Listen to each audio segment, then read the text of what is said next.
Hello guys, welcome back. So welcome to this class, and this class says why correlation alone will fail you, right? Because in the previous class, this is more like a continuation of the previous class where we discussed what correlation is. We discussed the types of correlations, important, and some of the important points you need to understand in in correlation as regards to pairs trading. So I also mentioned that correlation alone will fail you if you are using just correlation, right? So in this class, we will dwell on why correlation alone will fail, why correlation alone will fail you as a pairs trader. But I'm going to be starting with this question, right? Because last week, last week, the video was posted last week. I discussed what correlation is, and I said a positive correlation is where they are moving in the same direction. Now the question is, what if these two assets that are positively correlated suddenly, like they are perfectly moving together? What if they suddenly disconnect today? What if they are perfect today, right? They are perfect today, or they were perfect yesterday, and suddenly you started seeing them moving apart the following day. It happens as a matter of fact. You will see it every time. A perfectly correlated asset today will tomorrow become something that is not even related, right? And this is one of the biggest problem with correlation, right? It is one of the biggest problem we face, right?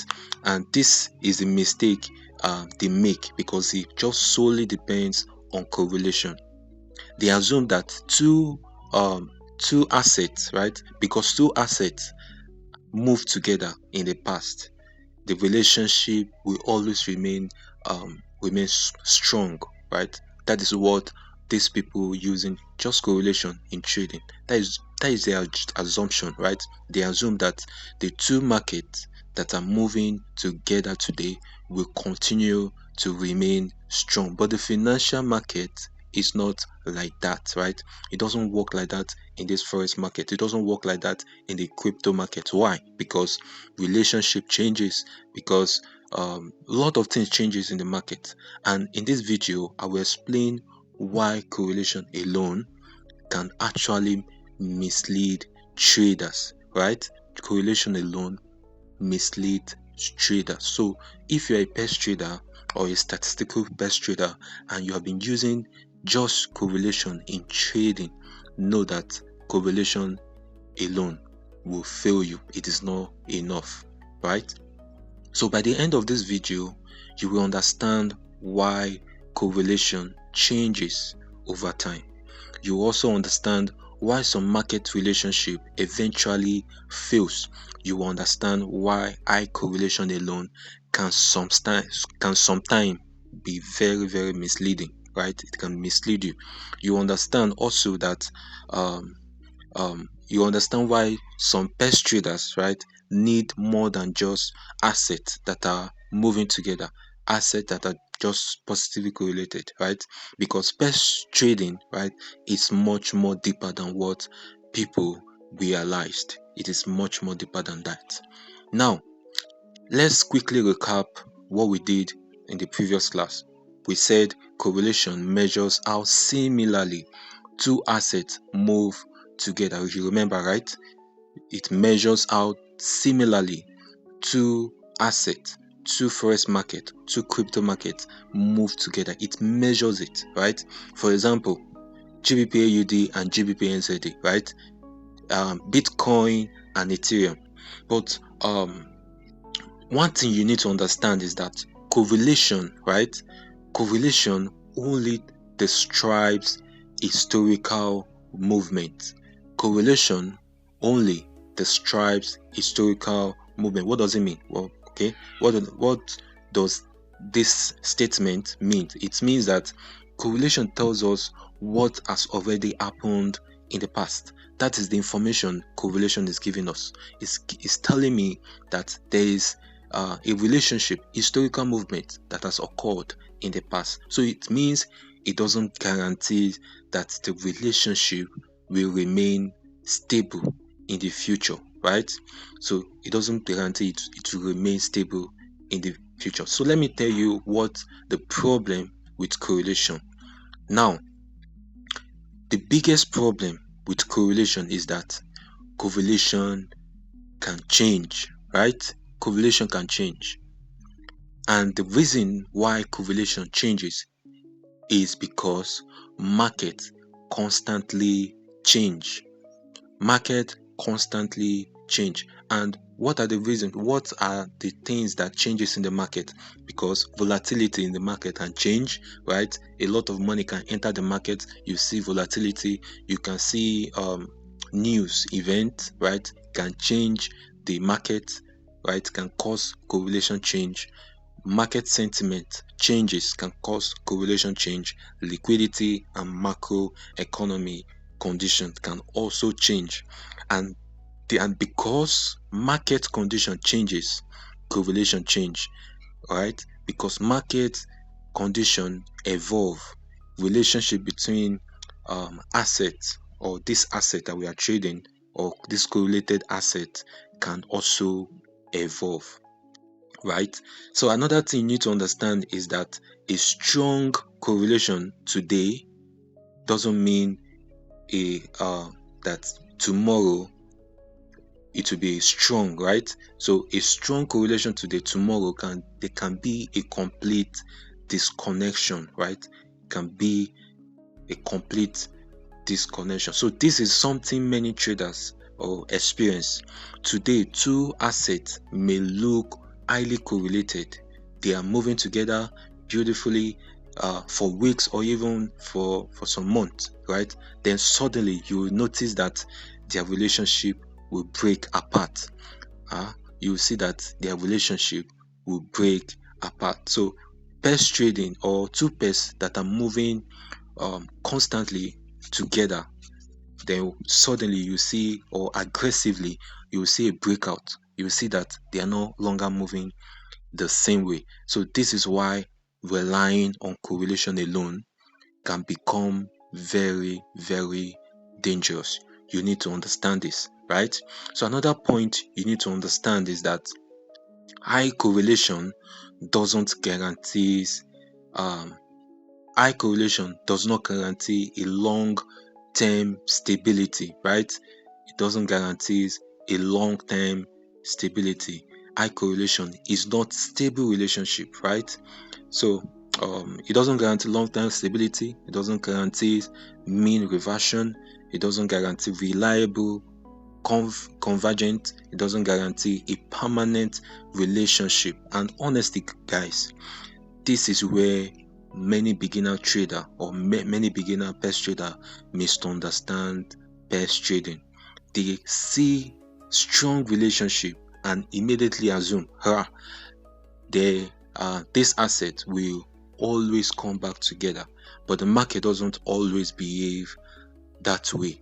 The market doesn't always behave that way. So let me give us a simple analogy. So the easiest way to understand this is the same analogy I gave in the previous class, which is we are imagine two friends that are working together every day, right? So at first they are moving in the same direction, right? They are heading to the same direction. They are moving with the same speed. They are going to the same destination, right? But everything, right? Everything looks connected. Everything looks perfect at the time or at the moment.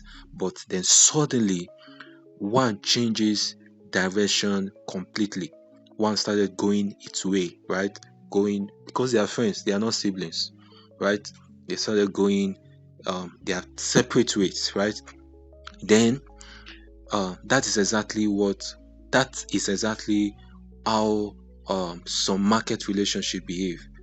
At first they appeared strongly connected. The market condition change and the relationship will weaken, right? So I would like to because of this, because of what I'm discussing, because of this example, there's another correlation I would like to bring to your notice, and that is spurious relationship. Sometimes, right, assets may appear correlated or related, right? They may appear related, right? I take it again. Spurious relationships is when, or it happens when two assets, right, appears related temporarily, but their relationship is actually weak, right? Their relationship actually weak or unrelated, but temporarily at the moment they are moving together, but um, eventually you will see them. You will see that their relationship is very, very weak.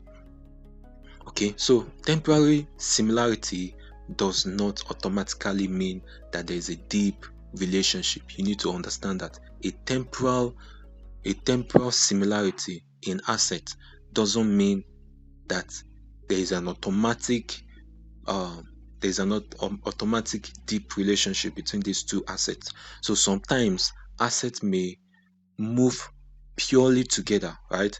Because of temporal market condition. So after that market condition, you see them moving apart, right? So an example you can see, let me give you an example. The example here I gave is the ice cream sales and a joining incident, right? You see that you notice that um, ice cream sales during the summer, right? During the summer, you will see that the ice cream sales will increase, and also the churning incident will also increase. So statistically, both ice cream and churning incident, both of them will rise. But the question is, are they connected, right? Are these are these two things connected, or are they related? No, they are not related, right? The hidden factor is the summer weather, right? And this is the same thing that happens in the financial market sometimes, guys.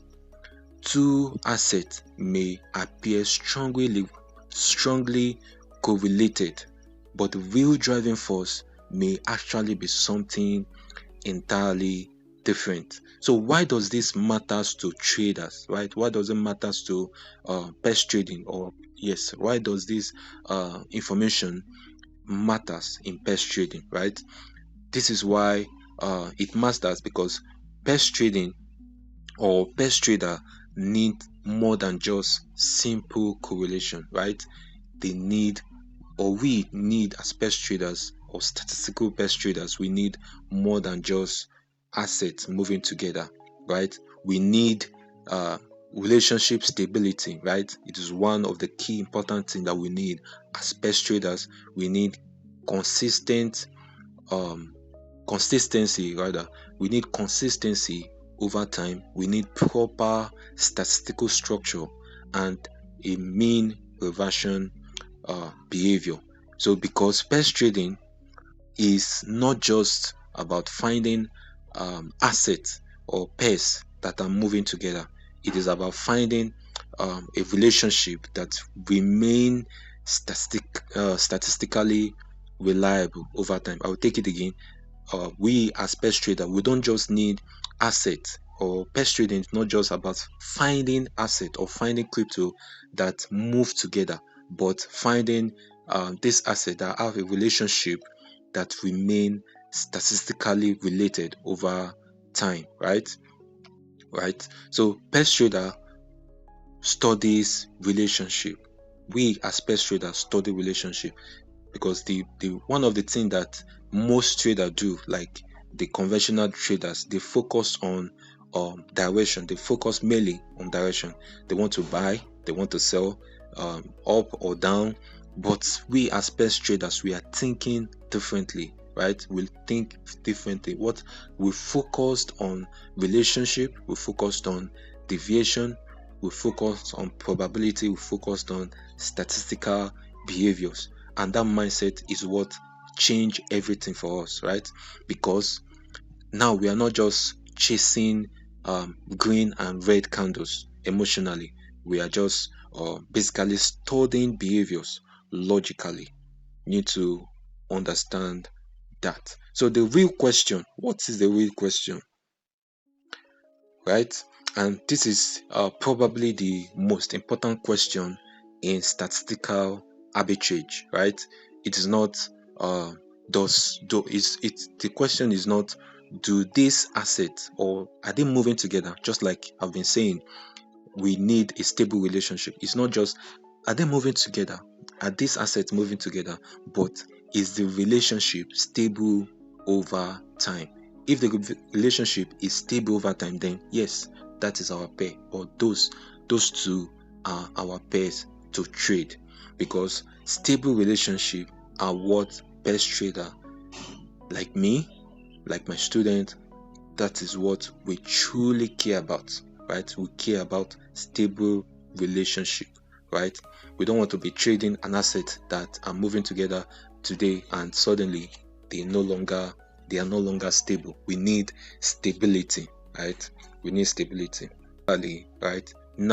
This naturally lead us to into a much deeper concept, right? And that is co-integration, right? Lead us to co-integration. You need to understand that correlation studies movement similarity, right? It studies movement, or it measures historical movement. It studies movement similarity, but co-integration studies relationship stability, right? And trust me, that changes everything in pairs trading, right? Co-integration is the key, right, to a successful pairs trading approach. I take it again. The co-integration factor or co-integration concept is the key, is a master key in co-integration, or sorry, is a master key in pairs trading. So in the next video, I will explain what co-integration is, right? I will explain co-integration in the simplest way possible. We will talk about spread relationship, we'll talk about stability, we'll talk about mean reversion and statistical equilibrium. And guys, we are just starting, right? This is where best trading starts becoming interesting. So if you like this video, if you like this series, if you want me to continue with this series, do well to like, do well to comment, and subscribe to this channel. So I'll be talking to you, I'll be seeing you in the next video. Until then, bye.